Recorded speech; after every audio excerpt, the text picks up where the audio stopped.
आज हम भारत अमेरिका व्यापार समझौते के नकारात्मक प्रभावों और ढांचागत नुकसानों पर किए गए एक बहुत ही गहन विश्लेषण पर चर्चा कर रहे हैं। तो चलिए बिना देरी के सीधे फीडबैक पर आते हैं। बिल्कुल, और इस विश्लेषण पर काम शुरू करते हुए जो सबसे पहला बड़ा मुद्दा मुझे दिखता है वो ये है कि 500 अरब डॉलर के विशाल आयात की जो दीर्घकालिक वित्तीय कीमत है ना, उसका मूल्यांकन यहाँ बिल्कुल अधूरा सा लगता है। मैं समझ रही हूँ आप क्या कह रहे हैं।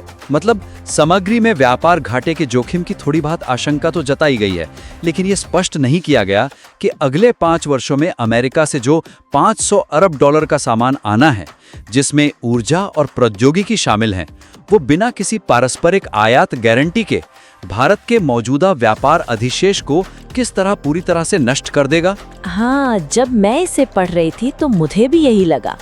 ये बस एक स्थिर आंकड़े की तरह पेश किया गया है, किसी ढांचागत नुकसान के रूप में नहीं। एकदम सही। ये सिर्फ ये कहकर रुक जाता है कि हम 500 अरब डॉलर खर्च करेंगे। इस खंड को और अधिक मजबूत बनाने के लिए मेरा सीधा सुझाव ये है कि इस भारी आयात प्रतिबद्धता की तुलना भारत के पुराने मुक्त व्यापार समझौतों के ऐतिहासिक अनुभवों से की जानी चाहिए। अच्छा, जैसे आसियान देशों के साथ जो हमारा समझौता हुआ था। बिल्कुल वही। ये साबित करना आवश्यक है कि आयात में होने वाली यह अचानक वृद्धि भारत के निर्यात लाभों को पूरी तरह से निगल जाएगी। हमें आसियान समझौते का ऐतिहासिक उदाहरण शामिल करना चाहिए, जहां निर्यात की तुलना में आयात में अप्रत्याशित वृद्धि हुई थी। तो आप कह रहे हैं कि इसमें बकायदा गणित करके दिखाना चाहिए। हाँ बिल्कुल, यह गणना करके दिखाएं कि कैसे भारत का हालिया व्यापार अधिशेष प्रति वर्ष 100 अरब डॉलर के नए अमेरिकी आयात के दबाव में पूरी तरह से घाटे में बदल जाएगा। सिर्फ आंकड़ा देना काफी नहीं है। लेकिन एक सेकंड, मैं यहाँ थोड़ा डेविल्स एडवोकेट बनना चाहूंगी। सामग्री में इस बिंदु को देखकर एक सवाल जहन में आता है, क्या ऐसा हो सकता है कि 500 अरब डॉलर के इस भारी आयात से भारत की अपनी तकनीकी और विनिर्माण क्षमता भी बढ़ेगी? ये बहुत ही लाजमी सवाल है। मतलब क्या ये विशुद्ध रूप से हमारे व्यापार संतुलन को बिगाड़ने वाला एक तरफा सौदा है, या इसमें हमारा कोई फायदा भी है? देखिए, यही तो कैच है। जब आप अमेरिकी मशीनरी लाते हैं तो बौद्धिक संपदा या इंटेलेक्चुअल प्रॉपर्टी उन्हीं के पास रहती है। जब तक वे हमारे निर्यात को बिना किसी टैरिफ के स्वीकार नहीं करते, ये एक तरफा ही रहेगा। और इसीलिए इस ऐतिहासिक संदर्भ को जोड़ना बहुत जरूरी है। बिल्कुल, ये बात तो एकदम स्पष्ट हो गई। अब अगर हम इसके अगले हिस्से की तरफ बढ़ें, जहां ऊर्जा की बात की गई है। हाँ, ऊर्जा वाला हिस्सा। यहाँ भी एक कमजोरी है। ऊर्जा सुरक्षा और रणनीतिक स्वायत्ता के नुकसान के बीच का जो गहरा भू राजनीतिक संबंध है ना, वो इस सामग्री में काफी सतही तौर पर उभरा है। मैं पूरी तरह से सहमत हूँ। सामग्री में सस्ते रूसी तेल से महंगे अमेरिकी और वेनेजुएला के तेल की ओर रुख करने का उल्लेख तो है, लेकिन ये इस बदलाव के भू राजनीतिक परिणामों को गहराई से जोड़ने में विफल रहती है। मतलब सिर्फ महंगाई की बात की गई है? हाँ, जो कि एक बहुत छोटा पहलू है। यह विश्लेषण भारत की स्वतंत्र विदेश नीति के पतन और लेन देन की कूटनीति में फंसने के बारे में खामोश है।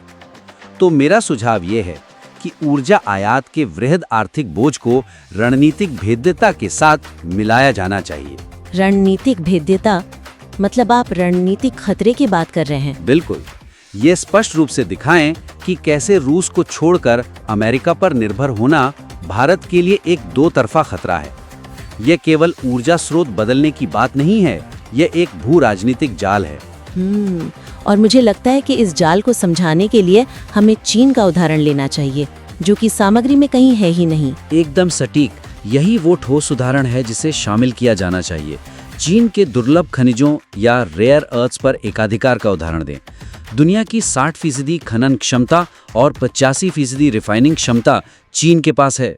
बाप रे, 85%? हाँ, और विश्लेषण को ये स्पष्ट करना चाहिए कि रूस चीन धड़े को नाराज करने से भारत के रक्षा और ईवी विनिर्माण के लिए आवश्यक क्रिटिकल खनिजों की आपूर्ति श्रृंखला पर चीन किस तरह जवाबी कार्रवाई कर सकता है।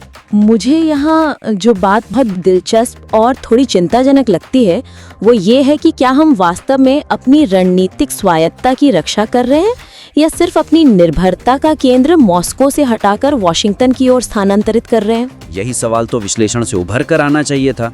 जब पाठक ये समझता है कि कैसे तेल का एक बैरल सीधा हमारी इलेक्ट्रिक व्हीकल सप्लाई चेन से जुड़ा है, तब असली खतरे का एहसास होता है।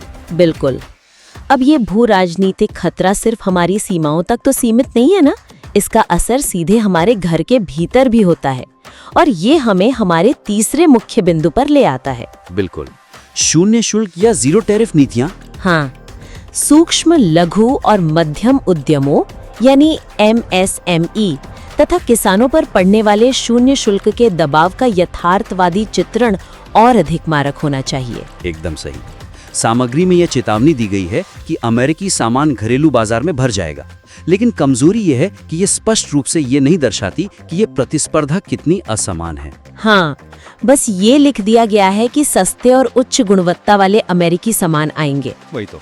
लेकिन ये छूट गया है कि ये शून्य टैरिफ नीति भारत के घरेलू विनिर्माण और कृषि संरक्षण के लक्ष्यों को कैसे सीधे तौर पर पंगु बना देगी। ऐसा लगता है जैसे एक समान प्रतिस्पर्धा की उम्मीद की जा रही है, जो कि असल में है ही नहीं। बिल्कुल नहीं है। और इसीलिए मेरा सुझाव है कि सस्ते अमेरिकी सामान के तर्क को और गहराई से समझाते हुए ये स्पष्ट करें कि अमेरिकी कृषि और उद्योगों को मिलने वाली भारी सरकारी सब्सिडी के सामने भारतीय किसान और छोटे उद्योग किस प्रकार एक अस्तित्व के संकट का सामना करेंगे।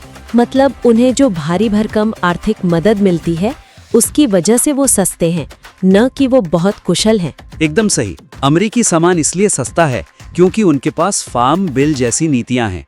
इसके लिए हमें कुछ ठोस उदाहरण देने होंगे, जैसे लाल ज्वार, ट्री नट्स और सोयाबीन तेल जैसे विशिष्ट कृषि उत्पादों का उदाहरण दे। सोयाबीन तेल का उदाहरण बहुत प्रासंगिक है। हाँ, जिन पर से अमेरिकी दबाव में शुल्क हटाने से भारतीय किसानों की आजीविका पर सीधा प्रहार होगा। बिना किसी सुरक्षा कवच के वो प्रतिस्पर्धा कैसे करेंगे? और सिर्फ खेती ही नहीं, मुझे लगता है कि FMCG सेक्टर का भी एक परिदृश्य बनाना चाहिए। बिल्कुल, एक ऐसा परिदृश्य बनाए जहां भारत का एक मध्यम स्तरीय ब्रांड अमेरिकी प्रीमियम उत्पादों के अचानक सस्ते होने से अपनी बाजार हिस्सेदारी खो देता है। क्योंकि उनके पास प्रतिस्पर्धा करने के लिए अमेरिकी कंपनियों जैसी असीमित पूंजी नहीं है, वो तो नुकसान सहकर भी डटे रहेंगे। हाँ, इसे प्रीडेटरी प्राइसिंग कहते हैं। तो सामग्री ये तो मानती है कि विदेशी सामान के आने से घरेलू बाजार में प्रतिस्पर्धा बढ़ेगी, लेकिन यह स्पष्ट करना आवश्यक है कि बिना किसी सुरक्षा कवच के भारतीय किसान और उद्योग एक बिल्कुल असमान लड़ाई लड़ने जा रहे हैं। एकदम सही। एक साइकिल सवार की फॉर्मूला 1 कार से रेस कराने जैसा है ये। बिल्कुल। तो चलिए इस गहन चर्चा की मुख्य निष्कर्षों को संक्षेप में समेट लेते हैं। हमने 3 बहुत ही महत्वपूर्ण क्षेत्रों पर बात की। सबसे पहले 500 अरब डॉलर के भारी भरकम आयात को ऐतिहासिक व्यापार घाटों के संदर्भ से जोड़ना।